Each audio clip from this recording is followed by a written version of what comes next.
রাস্তা দিয়ে হাঁটার সময় একটা বড়ই পড়ে আছে, একটা পেয়ারা পড়ে থাকতে পারে, একটা আম পড়ে থাকতে পারে, একটা খেজুর পড়ে থাকতে পারে, একটা কাঁঠালও পড়ে থাকতে পারে, একটা পেঁপে পড়ে থাকতে পারে।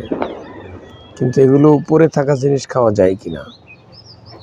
সত্যিকার অর্থে এই ব্যাপারে মশলা হলো, প্রথমত আপনার উচিত যে এই খাবারটা আপনার গাছের মালিকের কাছে পৌঁছিয়ে দিবেন। এটা আপনার প্রথম অপশন। দ্বিতীয় অপশন হলো, যদি মনে করেন যে এই ফলটা একটা গাড়ি এসে চাপা দিয়ে নষ্ট করে ফেলবে, তখন এই ফলটা যদি মালিকের দেওয়া সম্ভব না হয়, তাহলে কোনো দরিদ্র মানুষকে আপনি দিয়ে দিতে পারেন।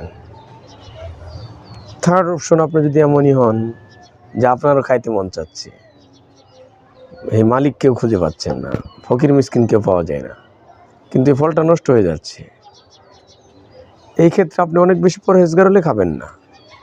যদি খুব বেশি পরহেজগারিতা অবলম্বন করতেছেন তাহলে আপনি খাবেন না।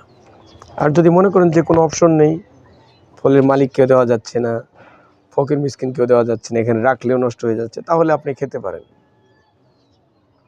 কেন খাচ্ছেন? যে এই ফলটা নষ্ট হয়ে যাচ্ছে এই জন্য আপনি খাচ্ছেন, এই কারণে শুধুমাত্র খেতে পারবেন।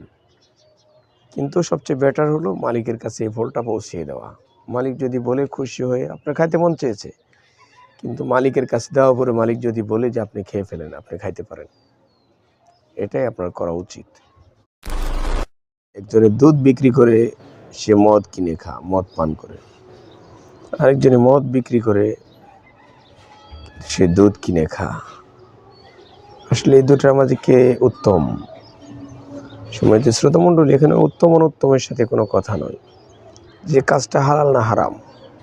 যে দুধ বিক্রি করতেছে তার বিক্রি করাটা হালাল, মদ কিনে মদ্যপান করাটা তার জন্য হারাম।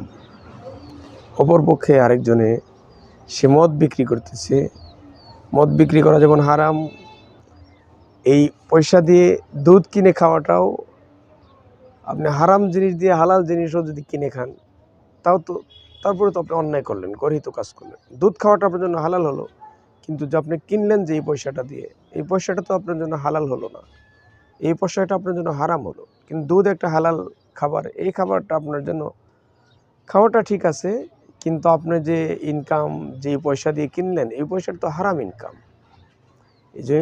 এই জন্য এখানে উত্তম আর অনুত্তমের সাথে কথা নয়, যে এখানে কাজটা হালাল হলো কিনা, হারাম হলো কিনা।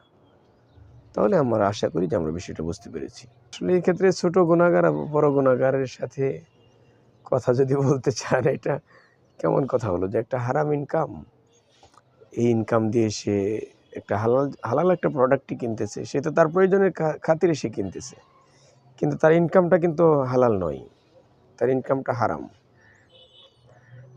এই জন্য আবার আরেকজনে হালাল জিনিসই বিক্রি করছে, কিন্তু সে যখন ক্রয় করলো, কেনার সময় তো সে হারাম জিনিস কিনলো। এই জন্য তার বিক্রিটা, দুধ বিক্রি করাটা হালাল হয়েছে, কিন্তু যে মদ কিনলো, মদ পান করলো, এটা তার জন্য হারাম হয়েছে। এখানে উত্তম অনুত্তমের সাথে কোনো কথা নয়।